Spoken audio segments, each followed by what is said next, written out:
ಇದನ್ನ ತುಂಬಾ ಜನ ಹೇಳ್ತಾ ಇದ್ದಾರೆ, ಇದು ನಿಮ್ಗೆ ಯಾಕೆ ಬೇಕು, ಈ ಮುಸಾಫರಿ ನಿಮ್ ಪಾಡಿಗೆ ನೀವು ಮಾಡ್ಕೊಂಡು ಹೋಗ್ಬೋದಲ್ಲ ಅಂತ. ಬಟ್ ಬೆಕ್ಕ ಗಂಟೆ ಕೊಟ್ಟವ್ರು ಯಾರು? ನನ್ಗೆ ಹಾಕ್ಬೇಕು ಅಂತ ಎಲ್ಲರೂ ಕೂತಿತ್ತು ಅಂತಂದ್ರೆ ಮಾಡೋರು ಯಾರು? ನನಗೆ ಮಾಡೋರು ಯಾರು ಇಲ್ಲ ಅನ್ನುವಂತ ಉದ್ದೇಶದಿಂದಾನೇ ನಾನೇನ್ ಮಾಡಿರುವಂತದ್ದು, ಈ ಇನಿಷಿಯೇಟಿವ್ ನ ತಗೊಂಡಿರುವಂತದ್ದು, ಮತ್ತೆ ಇದನ್ನ ಮಾಡೋಕೆ ಅಂತ ಹೊರಟಿರುವಂತದ್ದು. ಸೊ ಇದೊಂದು ದೊಡ್ಡ ಇನಿಷಿಯೇಟಿವ್, ಅದು ನಿಮ್ಗೆಲ್ಲ ಗೊತ್ತೇ ಇದೆ. ನೀವು ನನ್ನ ವಿಡಿಯೋಸ್ ಎಲ್ಲ ನೋಡ್ಕೊಂಡ್ರೆ ನಿಮ್ಗೆ ಅದ್ರ ಬಗ್ಗೆ ಅರ್ಥ ಆಗ್ತಾ ಹೋಗುತ್ತೆ. ಬಟ್ ಲ್ಯಾಂಡ್ ಲೀಸ್ ಮಾಡೋದಕ್ಕೆ ಏನ್ ಮಾಡ್ಬೋದು, 5 acres ಕೊಡ್ತೀನಿ, 10 acres 30 acres ಕೊಡ್ತೀನಿ ಅಂತ ಒಬ್ರು. ಸೊ ಆಲ್ಮೋಸ್ಟ್ ಅದೇ ತರ ಒಂದು 700 acres ಪ್ಲಸ್ ನನಗೆ ಕಾಲ್ಸ್ಗಳು ಬಂದಿದೆ, ಕೊಲಾಬ್ರೇಟ್ ಆಗ್ತೀವಿ ಅಂತ ಬಂದಿದ್ದಾರೆ. ಮತ್ತೆ ಅವ್ರ ಹತ್ರ ತರಕಾರಿಗಳೆಲ್ಲ ಇರೋದನ್ನೆಲ್ಲ ಹೇಳಿದ್ದಾರೆ. ಅವ್ರ ಹತ್ರ ಕೆಲವರು ಬೀನ್ಸ್ ಇದು ಮೆಣಸಿನಕಾಯಿ ಬೆಳೆದಿರೋದನ್ನ ವಿಡಿಯೋ ಫೋಟೋಸ್ ಎಲ್ಲ ಕಳಿಸಿದ್ದಾರೆ. ಪೊಮೊಗ್ರಾನೆಟ್ ಅವ್ರು ಇಬ್ರು ಕಳಿಸಿದ್ದಾರೆ. ಒಬ್ರು 25,000 kg ಮತ್ತೆ ಇನ್ನೊಬ್ರು 16,000 kg ಅವರು. ಮತ್ತೆ ಡ್ರಮ್ ಸ್ಟಿಕ್ ಅವ್ರು ಕಳಿಸಿದ್ದಾರೆ. ಸೊ ಎಲ್ಲರಿಗೂ ನಾನು ಹೇಳ್ತಿರುವಂತದ್ದು ಏನಪ್ಪಾ ಅಂತ 100% ನಿಮ್ಮ ಈ ಅಭಿಮಾನಕ್ಕೆ, ನಿಮ್ಮ ಈ ಒಂದು ಪ್ರೋತ್ಸಾಹಕ್ಕೆ ನಾವು ಯಾವತ್ತೂ ಚಿರಋಣಿ. World's best strategist, king of deal closure, highest paid consultant, smart entrepreneur, international speaker, unique author,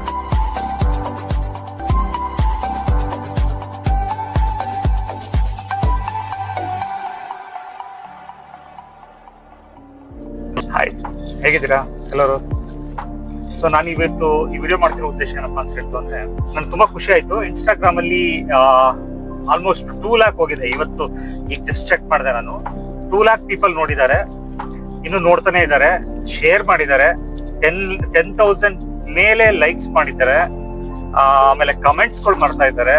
ನಂಗೆ ತುಂಬಾ ಅಂದ್ರೆ ಇಷ್ಟೊಂದು ರೆಸ್ಪಾನ್ಸ್ ಕೊಡ್ತಿದ್ರಲ್ಲ, ನಾವ್ ಯಾವತ್ತೂ ನಿಮ್ಗೆ ಅಭಾರಿಗಳಿದ್ದೇನೆ.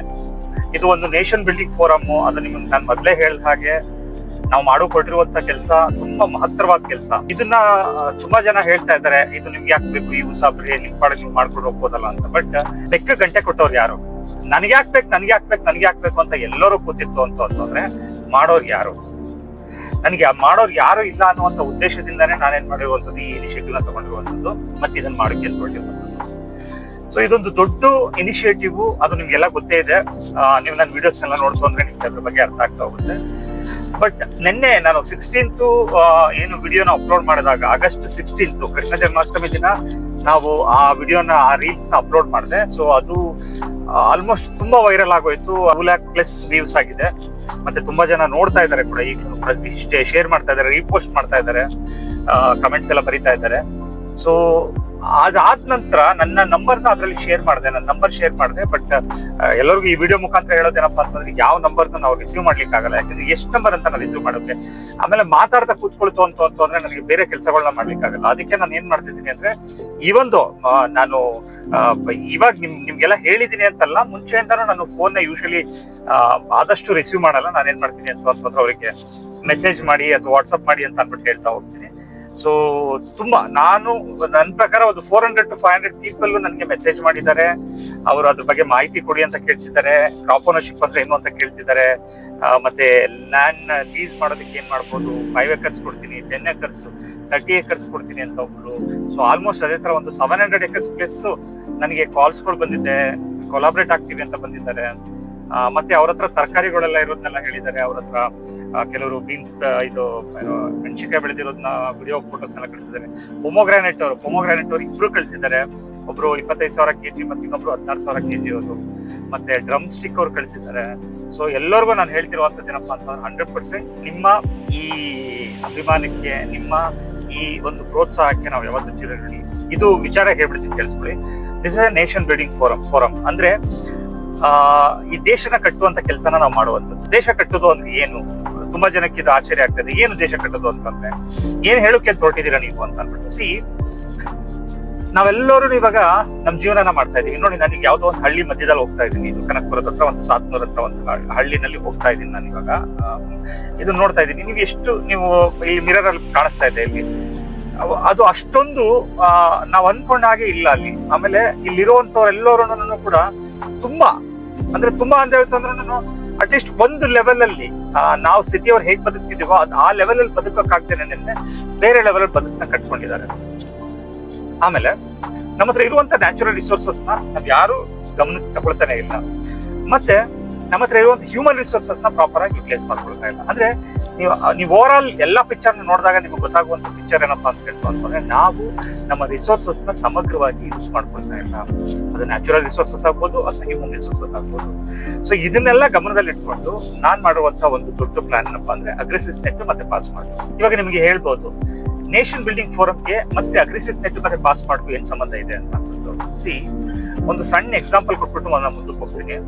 ಇವತ್ತು ನಾವೆಲ್ಲ ಬದುಕಬೇಕು ಅಂತಂದ್ರೆ ಸರ್ಕಾರ ಅಂದ್ರೆ ನಾವುಗಳು ಬದುಕಬೇಕು ಅಂತ ಹೇಳ್ತು ಅಂದ್ರೆ ನಾವು ಆಯ್ಕೆ ಮಾಡಿರುವಂತ ಪ್ರತಿನಿಧಿಗಳು ಅಥವಾ ನಮ್ಮನ್ನ ಪ್ರೊಟೆಕ್ಟ್ ಮಾಡೋದಕ್ಕೆ ಅಥವಾ ನಮಗೆ ಸಹಾಯ ಮಾಡೋದಕ್ಕೆ ಅಂತ ಇವು ಆಯ್ಕೆ ಮಾಡಿರುವಂತ ನೌಕರರು ಅಥವಾ ಬ್ಯೂರೋಕ್ರೇಟ್ಸ್ಗಳು. ಸೊ ಇವರೆಲ್ಲರಿಗೂ ಕೂಡ ನಾವು ನೋಡ್ಕೊಳ್ಬೇಕು ಅಂತಂದ್ರೆ ನಾವು ಇವರೆಲ್ಲರಿಗೂ ಕೂಡ ಸಂಬಳ ಕೊಡ್ಬೇಕು. ಅಂದ್ರೆ ಅವರ ಮನೆ ನಡಿಬೇಕು, ಗೌರ್ಮೆಂಟ್ ಎಂಪ್ಲಾಯೀಸ್ಗಳಿಗೆಲ್ಲ ಅವ್ರ ಜೀವನ ನಡಿಬೇಕು ಅಂದ್ರೆ ನಾವು ಅವ್ರಿಗೆ ಸಂಬಳ ಕೊಡ್ಬೇಕು. ಈ ಸಂಬಳ ಕೊಡ್ಬೇಕು ಅಂದ್ರೆ ಸಂಬಳ ಕೊಡೋರು ಯಾರು? ಸರ್ಕಾರ ಕೊಡ್ಬೇಕು. ಸರ್ಕಾರ ಅಂದ್ರೆ ಯಾರು? ನಾವೆಲ್ಲರೂ ಕೂಡ ಸೇರಿ ಸಂಬಳ ಕೊಡ್ಬೇಕು ಅಂತ ಅಂದ್ಬಿಟ್ಟು ಅದು ಒಂದು ರಚನೆ ಆಗಿತ್ತು. ಯಾವಾಗ? ಮುಂಚೆ ಬ್ರಿಟಿಷ್ ಏನ್ ಮಾಡ್ತಿತ್ತು ಅಂತಂದ್ರೆ ಆ ಊರಲ್ಲಿ ಕಪ್ಪ ಕಲೆಕ್ಟ್ ಮಾಡ್ತಿದ್ರು, ಅಂದ್ರೆ ಟ್ಯಾಕ್ಸಸ್ ನ ಕಲೆಕ್ಟ್ ಮಾಡ್ತಾ ಇದ್ರು. ಅವರು ಅಡ್ಮಿನಿಸ್ಟ್ರೇಷನ್ ನ ರನ್ ಮಾಡೋದಕ್ಕೆ ಅಂತ ಮಾಡ್ತಾ ಇದ್ರು. ಸೊ ಇದನ್ನ ನಮ್ಮ ಇಂಡಿಯನ್ ಸಿಸ್ಟಮ್ ಅಲ್ಲಿ ಏನ್ ಮಾಡ್ಕೊಂಡ್ರು ಅಂತಂದ್ರೆ ಟ್ಯಾಕ್ಸಸ್ ಅಂತಾನೆ ಕಲೆಕ್ಟ್ ಮಾಡೋಕೆ ಶುರು ಮಾಡೋದು. ಹೇಗೆ? ಯಾರು ಒಂದು ಸರ್ಟನ್ ಅಮೌಂಟ್ ಇಂದ ಮೇಲ್ಗಡೆ ದುಡಿಲಿಕ್ಕೆ ಅಂತ ಶುರು ಮಾಡ್ತಾರೆ ಅವರೆಲ್ಲ ಟ್ಯಾಕ್ಸ್ ಕಟ್ಟಬೇಕು. ಯಾರು ಅವರ ವಸ್ತುಗಳನ್ನ ಮಾರಾಟ ಒಂದು ಜಾಗದಿಂದ ಇನ್ನೊಂದು ಜಾಗಕ್ಕೆ ಮಾರಾಟ ಮಾಡ್ತಾರೆ ಅವರು ಟ್ಯಾಕ್ಸ್ ಕಟ್ಟಬೇಕು. ಯಾರು ತಮ್ಮ ಪದಾರ್ಥನ ಉತ್ಪಾದನೆ ಮಾಡ್ತಾರೆ ಅವರು ಅದನ್ನ ಮಾರಾಟ ಮಾಡೋಕೆ ಅಂತ ಹೋಗ್ತಾರೆ, ಅದರಲ್ಲಿ MRP ಅಂತ ಏನ್ ಹಾಕೋದಕ್ಕಿಂತ ಮುಂಚೆ ಅದಕ್ಕೆ ಟ್ಯಾಕ್ಸ್ ನ ಸೇರಿಸಿ ಕಟ್ಟಬೇಕು. ಸೊ ಈ ತರ ಟ್ಯಾಕ್ಸಸ್ ನ ಮುಟ್ಕೊಂಡಿತ್ತು. ಸೊ ಇವಾಗ ಈ ಟ್ಯಾಕ್ಸ್ ಗಳೆಲ್ಲ ಇತ್ತು ಅಂದ್ರೆ ಮಾತ್ರ ನಾವು ಸರ್ಕಾರನ ರನ್ ಮಾಡೋಕ್ಕಾಗತ್ತೆ. ಅಂದ್ರೆ ಇಲ್ಲೆಲ್ಲ ಕಡೆಯಿಂದನೂ ಟ್ಯಾಕ್ಸ್ ಗಳು ಹೋಗ್ಬೇಕು. ಆ ಹೋಗಂತ ಟ್ಯಾಕ್ಸ್ ಗಳು ಏನಾಗುತ್ತೆ ಅಂತಂದ್ರೆ ಅದು ಒಂದು ಬಡ್ಜೆಟ್ ಆಗ್ತಾ ಬಂದ್ಬಿಡುತ್ತೆ. 4 ಲಕ್ಷ ಕೊಟ್ಟಿನೋ 5 ಲಕ್ಷ ಕೊಟ್ಟಿನೋ ಅಂತ ಅಲ್ಲೋಗಿ ಸೇರ್ಕೊಳುತ್ತೆ. ಆ ಬಂದಂತ ಟ್ಯಾಕ್ಸ್ ಬರೀ ಇಷ್ಟರಲ್ಲ ಅಲ್ಲ, ಬೇರೆ ಬೇರೆ ತರಹದ ರೆವಿನ್ಯೂಗಳು ಬರುವಂತದ್ದಾಗ್ಬೋದು, ಎಲ್ಲಾ ತರದನ್ನು ಕೂಡ ಅವರು ಮಾಡಿದಾರೆ. ಲಿಕ್ಕರ್ ಅಲ್ಲಿ ಬರುವಂತದ್ದಾಗ್ಬೋದು ಅಥವಾ ಇನ್ಯಾವ್ದಾದ್ರು ಸಂಸ್ಥೆಯಿಂದ ಬರುವಂತದ್ದಾಗ್ಬೋದು, ಏನೇನೋ ಮಾಡ್ಕೊಂಡು ಅವ್ರು ಮಾಡ್ಕೊಂಡಿದ್ದಾರೆ. ಈಗ ಬೆಸ್ಕಾಂಗೆ ಅದು ಪ್ರೈವೇಟೈಸೇಷನ್ ಆಗಿದೆ. ಬೆಸ್ಕಾಂ ಇಂದ ಬರುವಂತ ಅದರಿಂದ ಏನೋ ಒಂದು ಫಂಡ್ ಬರ್ಬೋದು. ಅದೆಲ್ಲ ಫಿಗರ್ ಫ್ಯಾಕ್ಟ್ ನನಗೆ ಗೊತ್ತಿಲ್ಲ, ಬಟ್ ರೆವಿನ್ಯೂ ಮಾತ್ರ ಜನರೇಟ್ ಆಗ್ತಾ ಇದೆ, ರೆವಿನ್ಯೂ ಮಾತ್ರ ಬರ್ತಾ ಇದೆ. ಈಗ ಈ ರೆವಿನ್ಯೂನ ತಗೊಂಡು ಅವ್ರೇನ್ ಮಾಡ್ತಾ ಇದ್ದಾರೆ ಅಂತ ಹೇಳಿದ್ರೆ ಸರ್ಕಾರನ ನಡೆಸ್ತಾ ಇದ್ದಾರೆ. ಬಟ್ ಇಲ್ಲಿ ಒಂದು ಭೇದ ಭಾವ ಆಗ್ತಾ ಇದೆ. ಆ ಭೇದ ಭಾವ ನನಗೆ ಎಷ್ಟು ಇದು ಅಂತ ಅನಿಸ್ತು ಅಂತ ಹೇಳ್ತು ಅಂತಂದ್ರೆ, ಯಾಕೆ ಇಷ್ಟೊಂದು ಕ್ರೂರವಾಗಿ ಭೇದ ಭಾವ ಮಾಡ್ಕೋಬೇಕು ಅಂತ. ಅಂದ್ರೆ ಫಾರ್ ಎಕ್ಸಾಂಪಲ್ ಈಗ ನೋಡಿ, ಸಿಂಪಲ್ ಆಗಿ ಹೇಳ್ತೀನಿ, ನೀವು ಒಂದು ಕಂಪ್ನಿನಲ್ಲಿ ಎಂಪ್ಲಾಯ್ ಕೆಲಸ ಮಾಡ್ತಿದ್ದೀರಾ ಅಂತ, ನೀವು 10 ಲಕ್ಷ ರೂಪಾಯಿ ಅಥವಾ ಅದಕ್ಕೆ ಮೇಲೆ ನೀವು ಸಂಪಾದನೆ ಮಾಡ್ಲಿಕ್ಕೆ ಅಂತ ಶುರು ಮಾಡ್ತು ಅಂತಂದ್ರೆ ನೀವು ಟ್ಯಾಕ್ಸ್ ಕಟ್ಟಬೇಕು. ನೀವು ಟ್ಯಾಕ್ಸ್ ಸೆಂಟರ್ ಬರ್ತೀರಾ ಅಂತ ಹೇಳ್ಕೊಳ್ತೀರಾ. ಓಕೆ, ನಾನು ಒಂದು ಬಿಸ್ನೆಸ್ ಮಾಡ್ತಿರ್ತೀನಿ ಅಂತ ಅನ್ಕೊಳ್ಳಿ. ನನಗೇನಂತ ಹೇಳ್ತಾರೆ ಅಂದ್ರೆ, ನಿನ್ನ ಆದಾಯ ಇಷ್ಟು ಮೇಲ್ ಬಂತು ಅಂದ್ರೆ ಟ್ಯಾಕ್ಸ್ ಕಟ್ಟಬೇಕು ಅಂತ ಹೇಳ್ತಾರೆ. ನಾನು ಒಬ್ಬ ಬಿಸ್ನೆಸ್ ಮ್ಯಾನ್ ಏನ್ ಮಾಡ್ತೀನಿ ಅಂತ ಹೇಳ್ತು ಅಂದ್ರೆ, ನನ್ನ ಎಲ್ಲಾ ಎಕ್ಸ್ಪೆನ್ಸಸ್ ಅಂದ್ರೆ ನಾನು ದಿನಚರಿ ಪೆಟ್ರೋಲ್ ಹಾಕ್ಸುವಂತ ಎಕ್ಸ್ಪೆನ್ಸಸ್ ಆಗ್ಬೋದು, ಊಟ ಮಾಡುವಂತದ್ದಾಗ್ಬೋದು, ನನ್ನ ಬಟ್ಟೆ ತಗೊಳ್ಳುವಂತದ್ದಾಗ್ಬೋದು, ಗಾಡಿ ಕ್ಲೀನ್ ಮಾಡಿಸುವಂತದ್ದಾಗ್ಬೋದು, ಏನೇ ಒಂದು ಎಕ್ಸ್ಪೆನ್ಸಸ್ ಬಂತು ಅಂತಂದ್ರು ಅದನ್ನೆಲ್ಲ ಏನ್ ಮಾಡ್ತೀನಿ ಅಂತ ಹೇಳ್ತು ಅಂತಂದ್ರೆ ಕಂಪ್ನಿ ದುಡ್ಡಲ್ಲೇ ಎಲ್ಲಾನು ತೀರಿಸ್ಕೊಳ್ತೀನಿ. ಅಂದ್ರೆ ಕಂಪ್ನಿಗೆ ಬಂದಿರುವಂತ ಆದಾಯನ ಎಲ್ಲಾನು ಕಡಿತಾ ಕಡಿತಾ ಕಡಿತಾ ಕಡಿತಾ ಹೋಗ್ತೀನಿ. ಮಿಕ್ಕಂತದ್ದು ಇಷ್ಟೇಷ್ಟು ಆದಾಯ ಬಂತು ಅಂತ ತೋರಿಸ್ತೀನಿ. ಆ ಆದಾಯ ಬಂದಿದ್ದಕ್ಕೆ ಏನ್ ಮಾಡ್ತಾರೆ ಅಂತಂದ್ರೆ ಅದು ಟ್ಯಾಕ್ಸ್ ಫಾರ್ಮೆಟ್ಗೆ ಬರಲ್ಲ ಅಂತ ಹೇಳಿದಾಗ ನಾನು ಅದಕ್ಕೆ ಟ್ಯಾಕ್ಸ್ ಕಟ್ಟಬೇಕು. ಓಕೆ, ಇವೊಂದು ನಾನು ಏನೋ ಒಂದು ಸಂಬಳ ಅಂತ ಡ್ರಾ ಮಾಡ್ಕೊಳ್ತೀನಿ.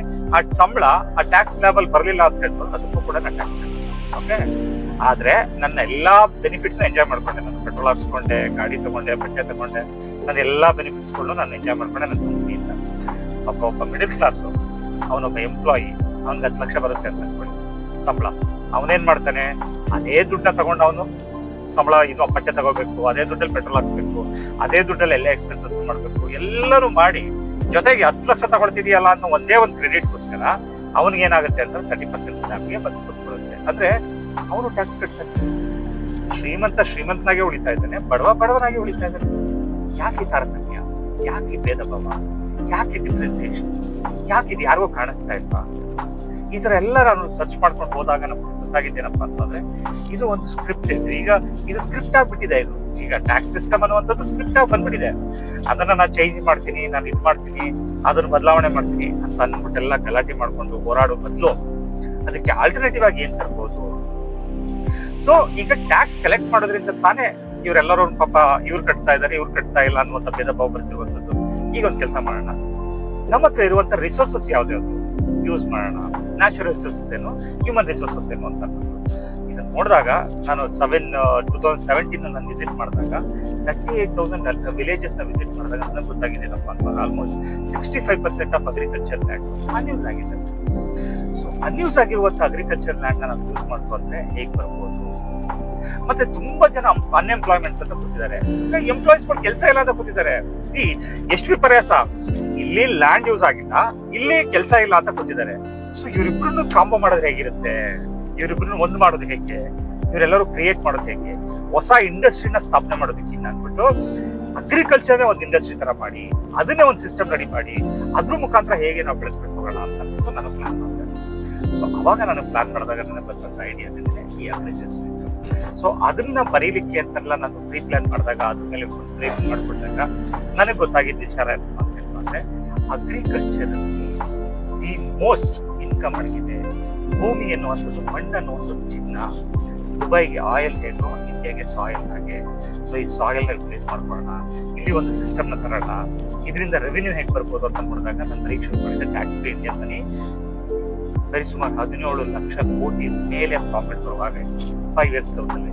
ಓಕೆ, 5 ವರ್ಷ ನಾವು ಕಂಟಿನ್ಯೂಸ್ ಆಗಿ ಮಾಡ್ಕೊಂಡು ಹೋದಾಗ ಆ ತರ ಪ್ರಾಫಿಟ್ ಬರ್ಲಿಕ್ಕೆ ಶುರುವಾಯಿತು. ನೋಡಿ, ನಾನು ಇವತ್ತು ವೈರಲ್ ಆಗಿರೋದ್ರಿಂದ ನನಗೆ 1000 ಎಕರೆ ಕೊಡ್ತಾ ಇದ್ದಾರೆ. 1000 ಎಕರೆನಲ್ಲಿ ನಾನು ಎಷ್ಟು ಬೆಳಿತೀನಿ ಅಂತ ಹೇಳ್ತಂದ್ರೆ, ನಾನು ಬೇರೆ ದೇಶಕ್ಕೆಲ್ಲ ಹೋಗ್ತೀನಿ, ನಾನು ಹೋಗ್ಬಿಟ್ಟು ಮಾರ್ಕೆಟಿಂಗ್ ಮಾಡ್ಕೊಂಡ್ ಬರ್ತೀನಿ. ನಿಮ್ಗೆ ಏನ್ ಬೇಕು ಹೇಳ್ರಪ್ಪ, ನಿಮ್ಗೆ ನಾನು ಬೆಳೆದ್ ಕೊಡ್ತೀನಿ, ನಂದು ಇಷ್ಟ ಆಗುತ್ತೆ, ನೀನ್ ಒಬ್ಬನಿಗೆ ಎಕ್ಸ್ಕ್ಲೂಸಿವ್ ಆಗಿ ಬೆಳಿತೀನಿ, CCTV ಹಾಕಿರ್ತೀನಿ, ನೀನ್ ನೋಡ್ಕೋ, ಒಳ್ಳೊಳ್ಳೆ ಸಿಸ್ಟಮ್ಗಳು ತಂದು ಕೊಡ್ತೀನಿ. ಇಸ್ರೇಲ್ ಅಲ್ಲಿ ಇದೆ, ಮೊಬೈಲ್ ಆಪ್ ಇದೆ, ಸ್ಯಾಟಲೈಟ್ 400 ಸ್ಯಾಟಲೈಟ್ ಇದೆ ಸ್ಪೇಸ್ ಅಲ್ಲಿ. ಸೊ ಆ ಸ್ಪೇಸ್ ಅಲ್ಲೆಲ್ಲಾನು ನೀನ್ ನೋಡ್ಕೋ, ನಿನ್ನ ಭೂಮಿ ಹೇಗಿದೆ ಅನ್ನುವಂಥದ್ದು ನೀನ್ ನೋಡ್ಬೋದು. ನೀ ಕ್ರಾಪ್ ಓನರ್ ಆಗು, ನಿನ್ಗೆ ಅದನ್ನ ನಾನು ಕೊಡ್ತೀನಿ ಅಂತ ಹೇಳಿ ಆ ದೇಶದೊಂದಿಗೆ ನಮ್ಮ ಸೊ ಇಲ್ಲಿಂದ ಹೋದಂತ ಪ್ರಾಡಕ್ಟ್ ಅಲ್ಲಿಂದ ನಮ್ಗೆ ಆ ಕರೆನ್ಸಿ ಮುಖಾಂತರ ಬರೋದು ಶುರುವಾಗುತ್ತೆ. BPO ಅಂತ ಬರೋದಕ್ಕಿಂತ ಮುಂಚೆ ಎಲ್ಲರೂ ಸಂಬಳನೂ ಕೂಡ 5,000, 6,000, 3,000 ಅಂತಿದ್ರು.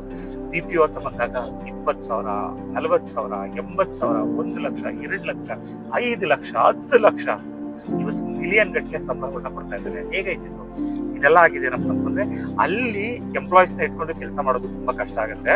ಫಾರ್ ಎಕ್ಸಾಂಪಲ್, ಈಗ ಒಂದು BPO ನಲ್ಲಿ 80,000 ರೂಪಾಯಿ ಹುಡುಗ ಕೆಲಸ ಮಾಡ್ತಾ ಇದ್ದಾನೆ ಅಂತ ಹೇಳ್ಕೊಂಡ್ರೆ, ಅದೇ ಹುಡುಗನ ಕೆಲಸಕ್ಕೆ ಅಮೆರಿಕದಲ್ಲಿ ಅವ್ರಿಗೆ ಎಷ್ಟು ಸಂಬಳ ಕೊಡ್ಬೇಕು ಅಂತ ಹೇಳ್ಕೊಂಡ್ರೆ ಸರಿ ಸುಮಾರು ಒಂದು 4 ರಿಂದ 5 ಲಕ್ಷ ರೂಪಾಯಿ ಕೊಡ್ಬೇಕು. ಅವ್ರೇನ್ ಮಾಡ್ತಾರೆ ಅಂತ ಹೇಳ್ಕೊಂಡ್ರೆ, ನಾವು ನಿಮ್ಗೆ 2 ಲಕ್ಷ ರೂಪಾಯಿ ಕೊಡ್ತೀವಿ, ನೀವು ನಮ್ಗೆ ಕೆಲಸ ಮಾಡ್ಕೊಡಿ ಅಂತ ಹೇಳ್ತಾರೆ.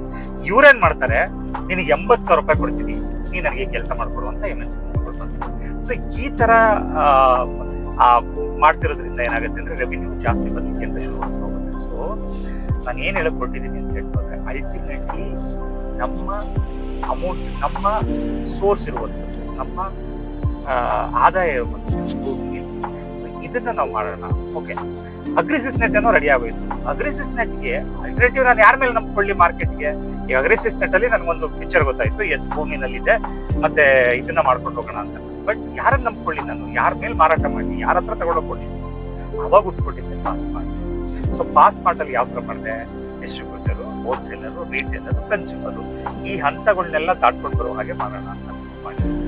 ಸೊ ಈ ತರ ಎಲ್ಲ ಸಿಸ್ಟಮ್ ನ ರೆಡಿ ಮಾಡಿದಾಗ ಇವಾಗ ಏನ್ ಅನ್ನಿಸ್ತು ಅಂತಂದ್ರೆ, ಇದನ್ನ 7 years ಆಲ್ರೆಡಿ ಮಾಡಿ ಸುಮಾರು ಕಳ್ಕೊಂಡಿದೀವಿ ಬಿಡಿ. ಅದೆಲ್ಲ ಮತ್ತೆ ಎಲ್ಲಾ ವಿಡಿಯೋದಲ್ಲೂ ಹೇಳ್ಕೊಂಡು ನನ್ನ ಸಿಂಪತಿಗೆ ಇಚ್ಕೊಳ್ಬೇಡ, ಬಟ್ ತುಂಬಾನೇ ಕಳ್ಕೊಂಡಿದೀವಿ, ತುಂಬಾ ಅವಮಾನ ಅನುಭವಿಸಿದೀವಿ, ತುಂಬಾ ಜನ ನಮ್ಮನ್ನ ಬೈದಿದ್ದಾರೆ, ನಮ್ಮನ್ನ ಕೆಟ್ಟವರು ಅಂತ ಹೇಳಿದ್ದಾರೆ, ನಮ್ಮ ಹೀನಾಯವಾಗಿ ಮಾತಾಡಿದ್ದಾರೆ.